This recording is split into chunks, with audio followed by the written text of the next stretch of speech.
ಇವತ್ತು ಜಗತ್ತಿನಾದ್ಯಂತ ಕಾರ್ಮಿಕರ ದಿನಾಚರಣೆಯನ್ನ ಆಚರಣೆ ಮಾಡ್ತಾ ಇದ್ದಾರೆ. 1886ನೇ ಇಸ್ವಿ ದೊಡ್ಡ ಹೋರಾಟ ಕಾರ್ಮಿಕರಿಂದ ನಡೆಯಿತು. ಆ ದಿನವನ್ನೇ ನಾವು ಇವತ್ತು ಕಾರ್ಮಿಕರ ದಿನಾಚರಣೆಯನ್ನಾಗಿ ಆಚರಣೆ ಮಾಡ್ತಾ ಇದ್ದೀವಿ. ನಿಮ್ಮೆಲ್ಲರಿಗೂ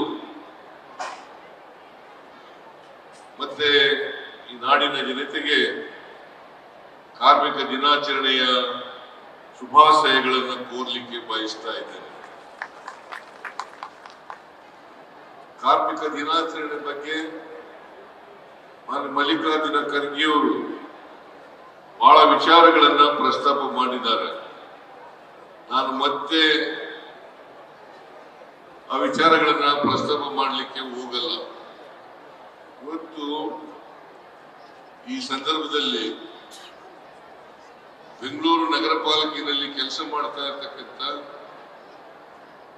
ಪೌರ ಕಾರ್ಮಿಕರಿಗೆ ನೇಮಕಾತಿ ಕಾಯಂ ನೇಮಕಾತಿ ಪತ್ರಗಳನ್ನ ವಿತರಣೆ ಮಾಡತಕ್ಕಂಥ ಕೆಲಸವನ್ನು ಮಾಡ್ತಾ ಇದ್ದೀವಿ.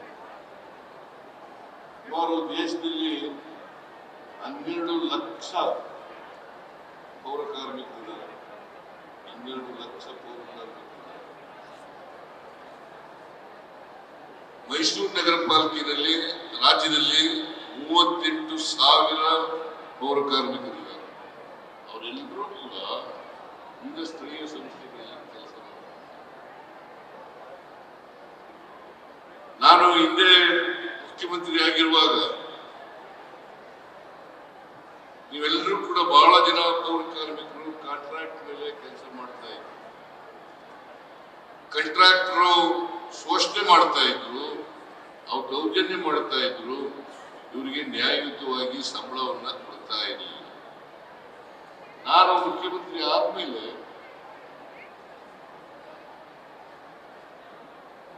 ಮಿನಿಮಮ್ ವೇಜಸ್ ಆಕ್ಟ್ ಪ್ರಕಾರ ಎಷ್ಟು ಸಂಬಳ ಸಿಗ್ಬೇಕು ಅಷ್ಟು ಸಂಬಳವನ್ನ ಕೊಡಿಸ್ತಕ್ಕಂಥ ಪ್ರಯತ್ನವನ್ನ ಮಾಡಿದೆ. ಅದಕ್ಕೆ ಮೊದಲು 7,000 ರೂಪಾಯಿ ಸಿಗ್ತಾ ಇತ್ತು. ಆಮೇಲೆ 17,000-18,000 ರೂಪಾಯಿ ಸಿಕ್ಕಾಗ ಮಾಡಿದೆ.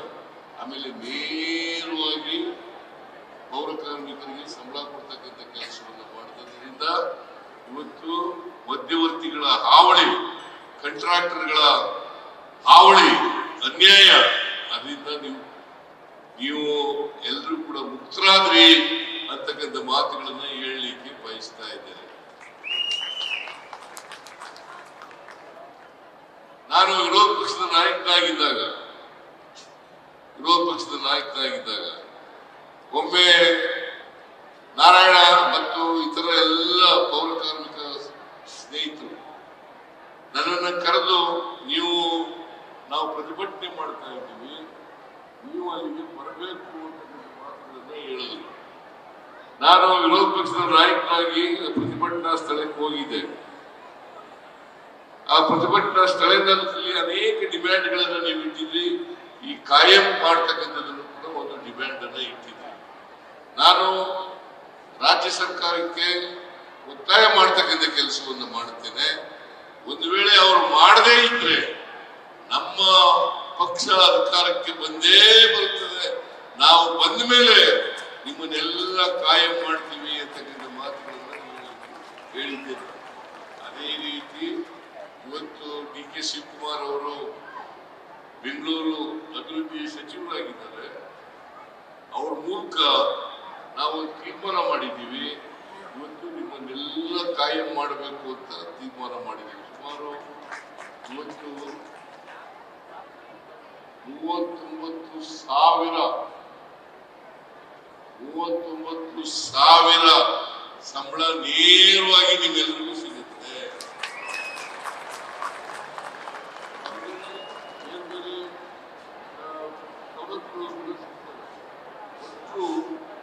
ನಿಮಗೆ ಅಂದ್ರೆ 4ನೇ ದರ್ಜೆ ನೌಕರರು ಏನು ಸಂಬಳ ಪಡೀತಾರೆ ಆ ಸಂಬಳವನ್ನು ನೇರವಾಗಿ ನಿಮಗೆ ಯಾಕೆ ಯಾಕಂದ್ರೆ ಇವೆಲ್ಲರೂ ಕೂಡ ಈ ಶುಚಿತ್ವವನ್ನ ಕಾಪಾಡ್ತಕ್ಕಂಥವ್ರು, ಅದನ್ನ ಮಾಡ್ತಕ್ಕಂಥವ್ರು. ಶುಚಿತ್ವದಲ್ಲೇ ದೈವತ್ವವನ್ನ ಕಾಣ್ತೇವೆ ಅಂತಕ್ಕಂಥ ಮಾತುಗಳನ್ನ ಮಹಾತ್ಮ ಗಾಂಧೀಜಿಯವರು ಹೇಳಿದರು. ಶುಚಿತ್ವದಲ್ಲಿ ದೈವತ್ವವನ್ನ ಕಾಣ್ತೇವೆ ಅಂತಕ್ಕಂಥ ಮಾತುಗಳನ್ನ ಮಹಾತ್ಮ ಗಾಂಧೀಜಿಯವರು ಹೇಳಿದರು. ಆದ್ರಿಂದ ಶುಚಿ ಮಾಡ್ತಕ್ಕಂಥ ಕೆಲಸ ಇದೆಯಲ್ಲ, ಇದು ಅತ್ಯಂತ ಶ್ರೇಷ್ಠವಾದಂತ ಕೆಲಸ ಅಂತಕ್ಕಂಥ ಮಾತುಗಳನ್ನ ಈ ಸಂದರ್ಭದಲ್ಲಿ ಹೇಳಲಿಕ್ಕೆ ಬಯಸ್ತಾ ಇದ್ದೇನೆ. ಯಾಕಂದ್ರೆ ಬಸವಣ್ಣವರು ಆವಾಗಲೇ ಹೇಳಿದ್ರು, ಇಂದಿನ 850 ವರ್ಷಗಳ 12ನೇ ಶತಮಾನದಲ್ಲೇ ಹೇಳಿದ್ರು, ಕಾಯಕವೇ ಕೈಲಾಸ, ಯಾವುದು ಮೇಲುವಲ್ಲ, ಯಾವ ಕೆಲಸನೂ ಕೀಳುವಲ್ಲ. ನಿಮಗೆ ಕಾರ್ಪೊರೇಷನ್ ಕಮಿಷನರು ಯಾವ ಸಂಬಳ ಜಾಸ್ತಿ ಇರ್ಬೋದು, ಆದ್ರೆ ವ್ಯತ್ಯಾಸಗಳಿರೋದಿಲ್ಲ.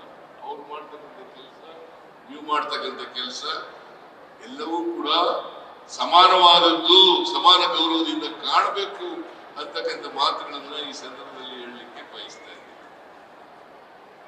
ನಿಮಗೆ ಇವತ್ತು ಇನ್ನೂ ಕೆಲವರು ಬಿಟ್ಟೋಗಿದ್ದಾರೆ.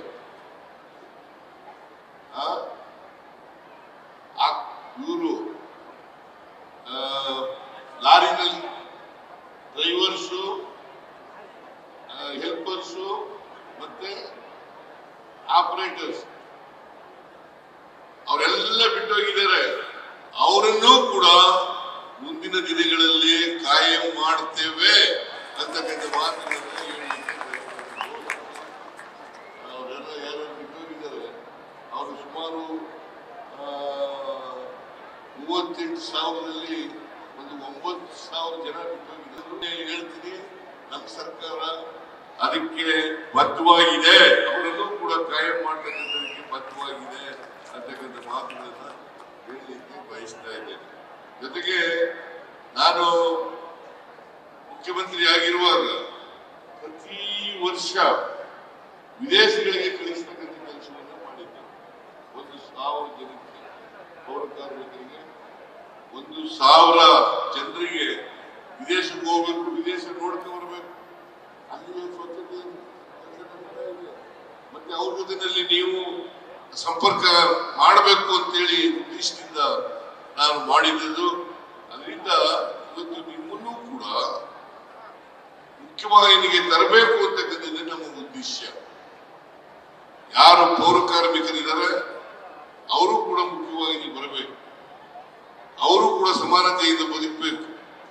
ನಮ್ಮ ಉದ್ದೇಶ ಸಮಾಜವನ್ನು ನಿರ್ಮಾಣ ಮಾಡತಕ್ಕಂಥದ್ದು. ಪೌರ ಕಾರ್ಮಿಕರಲ್ಲಿ, ಶ್ರೀಮಂತರಲ್ಲಿ ಅವ್ರ ಮಧ್ಯೆ ಏನು ಅಸಮಾನತೆ ಇದೆ, ಅಸಮಾನತೆಯಿಂದ ತೊಡೆದಾಗ್ತಕ್ಕಂಥದ್ದೇ ನಮ್ಮ ಉದ್ದೇಶ. ಆರ್ಥಿಕವಾಗಿ, ಸಾಮಾಜಿಕವಾಗಿ ಅಸಮಾನತೆಯನ್ನ ತೊಡೆದಾಕಿ ಎಲ್ಲರಿಗೂ ಸಾಮಾಜಿಕ, ಆರ್ಥಿಕ, ಶೈಕ್ಷಣಿಕ ಶಕ್ತಿಯನ್ನು ಕೊಡಬೇಕು ಅಂತಕ್ಕಂಥದ್ದೇ ನಮ್ಮ ಉದ್ದೇಶ. ಆ ದಿಕ್ಕಿನಲ್ಲಿ ನಾವು ಪ್ರಾಮಾಣಿಕ ಪ್ರಯತ್ನವನ್ನ ಮಾಡ್ತಾ ಇದ್ದೇವೆ ಅಂತಕ್ಕಂಥ ಮಾತುಗಳನ್ನ ಹೇಳಲಿಕ್ಕೆ ಬಯಸ್ತಾ ಇದ್ದಾರೆ. ಈಗ ನಾರಾಯಣ ನಿಮ್ಮ ಮುಖಂಡ ಇದ್ದಾರೆ, ಇನ್ನು ಅನೇಕ ಜನ ಮುಖಂಡಗಳಿದ್ದಾರೆ, ಅನೇಕ ಜನ ಮುಖಂಡಗಳಿದ್ದೀವಿ. ಅವ್ರನ್ನೆಲ್ಲ ಇವತ್ತು ರಾಜಕೀಯವಾಗಿ ಗುರುತಿಸ್ತಕ್ಕಂಥ ಕೆಲಸವನ್ನ ನಮ್ಮ ಸರ್ಕಾರ ಮಾಡಿದೆ ಅಂತಕ್ಕಂಥದನ್ನ ನಮಗೆ ತಿಳಿಸ್ಲಿಕ್ಕೆ, ನಾರಾಯಣ ಇವತ್ತು ಮಾಜಿ ಮೇಯರ್ ಆಗಿರ್ಬೇಕಾದ್ರೆ ಆ ಮೇಯರ್ ಮಾಡ್ತಕ್ಕಂಥ ಕೆಲಸವನ್ನ ನಾನು ಮಾಡದ್ದು, ನಮ್ಮ ಪಕ್ಷ ಮಾಡದ್ದು ಅಂತಕ್ಕಂಥದನ್ನ ಇವತ್ತು ತಮಗೆ ತಿಳಿಸ್ಲಿಕ್ಕೆ ಬಯಸ್ತಾ ಇದ್ದೇನೆ. ಅದರಿಂದ ಈ ಮುಂದಿನ ದಿನಗಳಲ್ಲಿ ಒಳ್ಳೆ ಭವಿಷ್ಯ ಇದೆ ನಾರಾಯಣನಿಗೆ ಅಂತಕ್ಕಂಥ ಮಾತುಗಳನ್ನ ಈ ಸಂದರ್ಭದಲ್ಲಿ ಹೇಳಿ ನಾನು ಹೆಚ್ಚು ಮಾತನಾಡಲಿಕ್ಕೆ ಹೋಗಲ್ಲ. ನೀವೆಲ್ಲರೂ ಕೂಡ ಈಗಾಗಲೇ ಖರ್ಗೆಯವರು ಹೇಳದಂತೆ ಯಾರು ನಿಮಗೆ ಸಹಾಯ ಮಾಡ್ತಾರೆ, ಯಾರು ನಿಮಗೆ ಉಪಕಾರ ಮಾಡಿರ್ತಾರೆ ಅಂತ ಜನರ ಜೊತೆ ಇರ್ತಕ್ಕಂಥ ಕೆಲಸವನ್ನ ನೀವೆಲ್ಲರೂ ಕೂಡ ಮಾಡಬೇಕು. ಬಾಬಾ ಸಾಹೇಬ್ ಅಂಬೇಡ್ಕರ್ ಅವರು ಹೇಳಿದಂತ ವಿಚಾರಗಳನ್ನ ಗಮನದಲ್ಲಿ ಇಟ್ಟುಕೊಂಡು ನೀವೆಲ್ಲರೂ ಕೂಡ ಯಾರು ಉಪಕಾರ ಮಾಡಿದ್ದಾರೆ, ಯಾವ ಪಕ್ಷ ಮಾಡ್ತದೆ, ಯಾವ ಸರ್ಕಾರ ಮಾಡ್ತದೆ ಅವ್ರ ಜೊತೆ ನೀವು ಗಟ್ಟಿಯಾಗಿ ನಿಲ್ಲಬೇಕು ಅಂತಕ್ಕಂಥ ಮಾತುಗಳನ್ನ ಹೇಳಿ ಇವತ್ತು ನಿಮ್ಗೆಲ್ಲರಿಗೂ ಕೂಡ ಬಹಳ ಸಂತೋಷ ಆಗಿದೆ. ಬಹಳ ಜನ ಹೇಳುತ್ತಾ ಇದ್ರು ಈಗ ನಮ್ಗೆಲ್ಲ ಸಂತೋಷ ಆಗಿದೆ ಅಂತೇಳಿ. ನೀವು ಇದನ್ನ ಸರ್ಕಾರದ ಉಪಯೋಗವನ್ನ ಎಲ್ಲ ಪಡ್ಕೋಬೇಕು. ನಾವು ಇದ್ರ ಜೊತೆಗೆ ಅನೇಕ ಜನಪರ ಕೆಲಸಗಳನ್ನ ಮಾಡ್ತಾ ಇದ್ದೀವಿ. ಆ ಜನಪರ ಕಾರ್ಯಕ್ರಮಗಳು ಕೂಡ 5 ಯೋಜನೆಗಳನ್ನು ಕೂಡ ನಾವು ಕೊಟ್ಟಿದ್ದೇವೆ. ಆ 5 ಯೋಜನೆಗಳ ಲಾಭ ಪಡ್ಕೋಬೇಕು. ಜೊತೆಗೆ ಎಲ್ಲಕ್ಕಿಂತ ಬಹಳ ಮುಖ್ಯವಾಗಿ ನಿಮ್ಮ ಮಕ್ಕಳನ್ನ ವಿದ್ಯಾವಂತರನ್ನಾಗಿ ಮಾಡ್ತಕ್ಕಂಥ ಕೆಲಸವನ್ನ ಮಾಡಲೇಬೇಕು. ಬಹಳ ಜನ ಇವತ್ತು ವಿದ್ಯಾವಂತರಾಗ್ತಾ ಇದ್ದೀರಿ, ಬಹಳ ಸಂತೋಷ. ಆದ್ರೆ ಬಹಳ ಕಡಿಮೆ ಜನ ವಿದ್ಯಾವಂತರಾಗ್ತಾ ಇದ್ದೀರಿ. ಆದ್ರೆ ಹೆಚ್ಚು 100ಕ್ಕೆ 100 ವಿದ್ಯಾವಂತರಾಗಬೇಕು. ನಿಮ್ಮ ಮಕ್ಕಳುಗಳು ಕೂಡ ಡಾಕ್ಟರ್ಗಳಾಗಬೇಕು, ನಿಮ್ಮ ಮಕ್ಕಳುಗಳು ಕೂಡ ಇಂಜಿನಿಯರ್ಗಳಾಗಬೇಕು, ನಿಮ್ಮ ಮಕ್ಕಳುಗಳು ಕೂಡ ವಿಜ್ಞಾನಿಗಳಾಗಬೇಕು. ಅದಾದಾಗ ಮಾತ್ರ ಸಮಾಜದಲ್ಲಿ ನಾವು ನೆಮ್ಮದಿಯನ್ನ, ತೃಪ್ತಿಯನ್ನ, ಸಂತೋಷವನ್ನ ತರಲಿಕ್ಕೆ ಸಾಧ್ಯ ಆಗ್ತದೆ. ನಾವು ಸಮಾಜವನ್ನು ನಿರ್ಮಾಣ ಮಾಡಲಿಕ್ಕೆ ಸಾಧ್ಯ ಆಗ್ತದೆ. ಬುದ್ಧ ಹೇಳದಂತೆ, ಬಸವಣ್ಣ ಹೇಳದಂತೆ, ಬಾಬಾ ಸಾಹೇಬ್ ಅಂಬೇಡ್ಕರ್ ಅವರು ಹೇಳದಂತೆ ಅಂತ ಸಮಾಜವನ್ನು ನಿರ್ಮಾಣ ಮಾಡಲಿಕ್ಕೆ ಸಾಧ್ಯ ಆಗ್ತದೆ. ಇದನ್ನ ನೀವೆಲ್ಲರೂ ಕೂಡ ವಿದ್ಯಾವಂತರಾದ್ರೆ ಅಸ್ಪೃಶ್ಯತೆ, ಜಾತೀಯತೆ ತಾನಾಗೇ ತಾನು ಹೋಗ್ಲಿಕ್ಕೆ ಹೋಗ್ತದೆ, ತಾನಾಗೇ ತಾನು ಹೋಗ್ತದೆ. ಇಲ್ಲೇ ಹೋದರೆ ಜಾತಿ ವ್ಯವಸ್ಥೆನೂ ಮುಂದುವರಿತದೆ, ಅಸ್ಪೃಶ್ಯತೆನೂ ಮುಂದುವರಿತದೆ ಅಂತಕ್ಕಂಥದನ್ನು ನಾವು ಅರ್ಥ ಮಾಡ್ಕೋಬೇಕಾಗ್ತದೆ. ಅದಕ್ಕೋಸ್ಕರ ಜಾತಿ ವ್ಯವಸ್ಥೆ ಹೋಗ್ಬೇಕಾಗತ್ತೆ, ಅಸ್ಪೃಶ್ಯತೆ ಹೋಗ್ಬೇಕಾದ್ರೆ, ಸಮಾಜ ನಿರ್ಮಾಣ ಆಗ್ಬೇಕಾದ್ರೆ ನೀವೆಲ್ಲರೂ ಕೂಡ ವಿದ್ಯಾವಂತರಾಗಬೇಕು. ಸ್ವಾಭಿಮಾನದಿಂದ ಬದುಕನ್ನ ಕಟ್ಕೊಳ್ತಕ್ಕಂಥ ವ್ಯವಸ್ಥೆ ನಿರ್ಮಾಣ ಆದಾಗ ಮಾತ್ರ ನಾವು ಸಂವಿಧಾನವನ್ನ ಆಶಯಗಳನ್ನ ಈಡೇರಿಸಲಿಕ್ಕೆ ಸಾರ್ಥಕ ಆಗ್ತದೆ ಅಂತಕ್ಕಂಥ ಮಾತುಗಳನ್ನ ಹೇಳಿ ಇವತ್ತು ಮತ್ತೊಮ್ಮೆ ಈ ಕಾರ್ಮಿಕ ದಿನಾಚರಣೆಯ ದಿನದಂದು ಎಲ್ಲ ಜನರಿಗೆ ಶುಭಾಶಯಗಳನ್ನ ಕೋರಿ, ನೀವೆಲ್ಲರೂ ಕೂಡ ಈ ಕಾಯಂ ಪತ್ರ ಸಿಕ್ಕಿದೆಯಲ್ಲ, ನೀವು ಹೊಸ ಜೀವನದಲ್ಲಿ ನಿಮ್ಮ ಜೀವನದಲ್ಲಿ ಇದು ಒಂದು ಮಹಾನ್ ಘಟನೆ ಅಂತಕ್ಕಂಥ ಮಾತುಗಳನ್ನ ಈ ಸಂದರ್ಭದಲ್ಲಿ ಹೇಳಲಿಕ್ಕೆ ಬಯಸ್ತಾ ಇದ್ದೇನೆ. ನೀವೆಲ್ಲರೂ ಕೂಡ ಸುಖ ಸಂತೋಷದಿಂದ ನೆಮ್ಮದಿಯಿಂದ ಬಾಳತಕ್ಕಂಥ ವ್ಯವಸ್ಥೆಯನ್ನು ಮಾಡಬೇಕು. ಜೊತೆಗೆ ಈ ಸ್ವಚ್ಛತೆ ಬರೀ ನೀವು ಮಾಡೋದಲ್ಲ, ಬೇರೆಯವರು ಕೂಡ ಮಾಡಬೇಕು. ಪೌರ ಕಾರ್ಮಿಕರಿದ್ದಾರೆ, ಸ್ವಚ್ಛತೆ ಮಾಡಲಿಕ್ಕೆ ಅಂತ ಕೂತ್ಕೊಳ್ಬಾರದು. ಬೇರೆಯವರು ಕೂಡ ಅವರ ಜವಾಬ್ದಾರಿನೂ ಕೂಡ ಇದೆ. ಸ್ವಚ್ಛತೆಯನ್ನ ಮಾಡ್ತಕ್ಕಂಥ ಕೆಲಸವನ್ನ ಎಲ್ಲ ನಾಗರಿಕರಿಗೂ ಮಾಡಬೇಕು ಅಂತೇಳಿ ಅವರಲ್ಲಿ ಮನವಿಯನ್ನು ಮಾಡಿ ನಿಮ್ಮೆಲ್ಲರಿಗೂ ಶುಭ ಕೋರಿ ನನ್ನ ಮಾತನ್ನು ಮುಗಿಸ್ತೇನೆ. ಜೈ ಹಿಂದ್, ಜೈ ಕರ್ನಾಟಕ. ನ್ಯೂಸ್ ಫಸ್ಟ್, ನಿರ್ಭೀತಿಯಿಂದ ನಿಮ್ಮ ಪರವಾಗಿ.